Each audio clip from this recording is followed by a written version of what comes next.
안녕하세요, 호돌이입니다. 오늘 또 영상을 시청해주셔서 감사합니다. 자, 오늘은 풍원정밀을 한번 코멘트 해보려고 하는데요. 많은 분들께서 풍원정밀에 대해서 정말 많이 질문을 주셨어요. 아마 정말 많은 투자자분들께서 관심을 가지고 계신 그런 종목이 아닌가라는 생각이 듭니다. 자, 풍원정밀이 드디어 그 어렵다는 FMM 국산화에 성공했고 이제 양산 공급을 앞두고 있죠. 그래서 내년부터 들어갈 것이다 라는 전망이 많이 나오고 있어요. 자, 그래서 분명히 앞으로 실적이 크게 증가할 수 있는 그러한 요인이 충분히 있는 기업이다 라고 볼 수 있겠습니다만, 또 한편으로는 이 풍원정밀에 대해서 잘 알려지지 않은 그러한 사실들이 몇 가지가 있습니다. 그래서 이러한 내용들에 대해서 오늘 영상에서 잠깐만 좀 코멘트 해보도록 할게요. 자, 그 전에 앞서서요. 자, 저의 많은 블로그 구독자분들께서, 그리고 이제 저의 디스플레이 산업 강의를 수강하신 분들께서 풍원정밀에 대해서 굉장히 많은 질문을 주셨는데, 대략 다음과 같은 질문들이 특히 많이 들어왔습니다. 이제 풍원정밀이 FMM을 공급하기 시작하면 일본 경쟁사의 물량을 모두 뺏어올 수 있을까요? 일본 업체들의 점유율을 대폭 뺏어오면서 한순간에 크게 실적이 대폭 증가할 수 있을까요? 이러한 뉘앙스의 질문을 굉장히 많이 보내주셨습니다.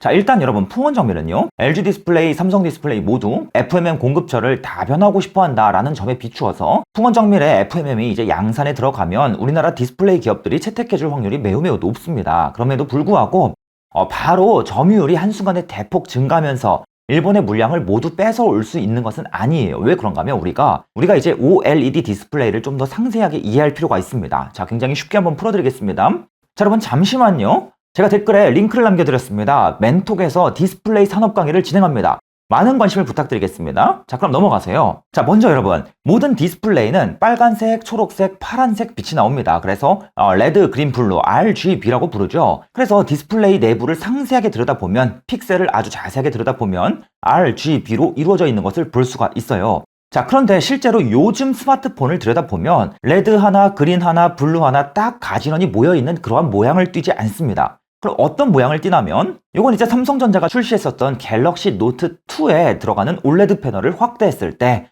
보이는 픽셀의 모습이에요. RGB가 한 개씩 좀 특별한 모양을 가지고 쭉 놓여 있는데, 그런데 이후에 계속해서 이러한 RGB 픽셀 구조들이 더욱더 다양한 모양으로 발전해 왔습니다. 올레드의 제조 단가를 더욱더 낮추기 위해서, 그리고 해상도와 색상 재현력을 더욱더 개선시키기 위해서 갤럭시 S4부터는 완전히 새로운 형태의 레드, 그린, 블루 배열이 도입되기 시작합니다.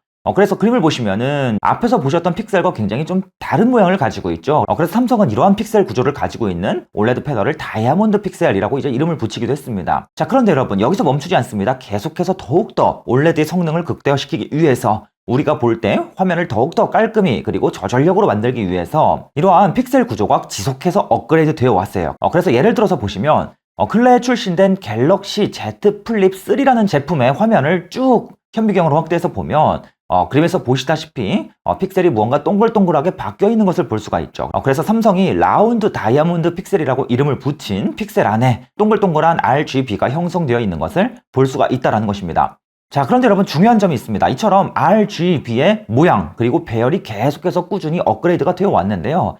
자, 이러한 모양과 배열을 만들어주는 역할을 바로 FMM이 담당합니다. 자, 그런데 어떤 이슈가 있냐면, 당연히 내가 올레드 픽셀에 있는 RGB 배열을 바꾸고 싶어, 또는 모양을 더욱더 새로운 모양으로 만들고 싶어 라고 한다면 반드시 새로운 FMM이 필요합니다. 즉 FMM은 이처럼 픽셀의 모양이 바뀔 때마다, 픽셀의 배열이 바뀔 때마다 계속해서 새로운 제품이 개발되어야 하는 그런 특징을 가지고 있다. 그래서 올레드 패널마다 전용 FMM이 필요하다라고 생각해 볼 수가 있겠습니다. 자, 그런데 그뿐만이 아닙니다. 자, 여러분, 올해 갤럭시 S22가 3가지 버전으로 출시가 됐죠.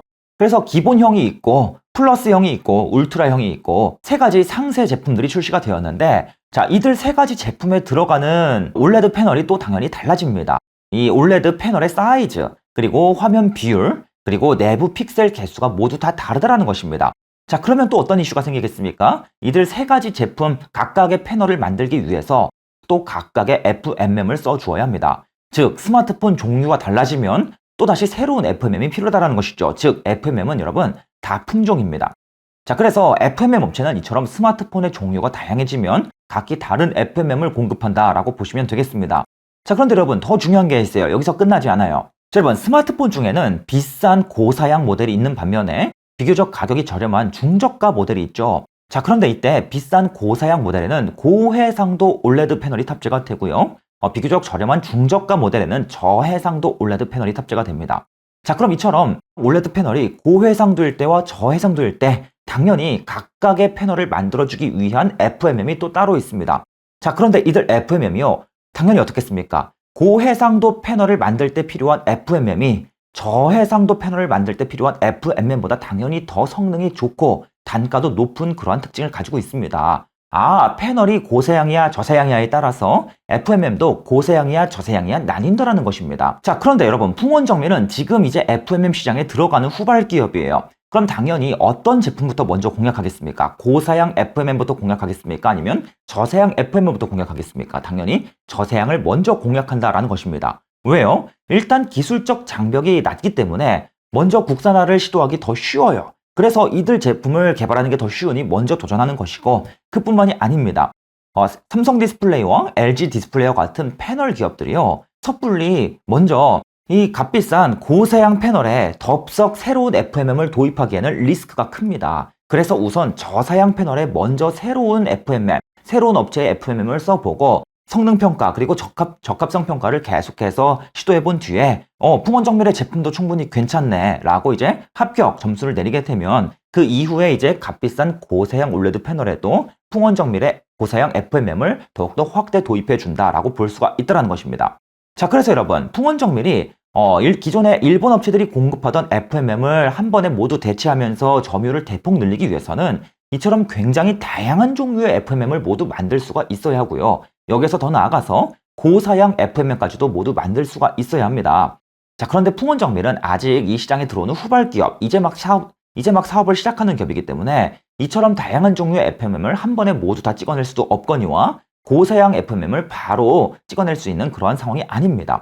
그래서 일단은 일부 스마트폰 패널 중심으로 특히 중저가 스마트폰에 들어가는 중저가 올레드 패널을 먼저 시작으로 FMM을 공급하기 시작하는 것이고요. 이후에 이제 시간이 지날수록 점점점 더 다양한 스마트폰용 FMM을 공급하면서 그리고 이제 점점점 더 고사양, 해상도가 더욱더 높은 올레드용 FMM을 점점 이제 제품을 확대해 나가면서 점유율을 야금야금 뺏어오게 된다라는 것입니다.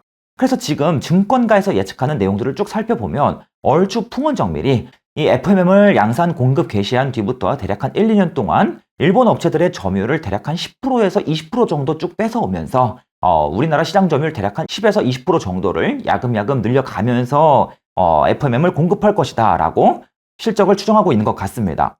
물론 이는 증권가의 예측일 뿐이고 실제 성과는 어떻게 나타날지 뒤에서 우리가 좀 지켜볼 필요가 있겠습니다만, 즉 숫자를 지켜볼 필요가 있겠습니다만, 아무쪼록 한 번에 일본 FMM을 몽땅 뺏어오는 것이 아니고 FMM 종류가 한 가지가 있는 것이 아니다. 굉장한 다품종이다. 그래서 풍원정밀은 야금야금 시장의 점유율을 확대할 것이다 라고 좀 기억해 두실 필요가 있겠습니다.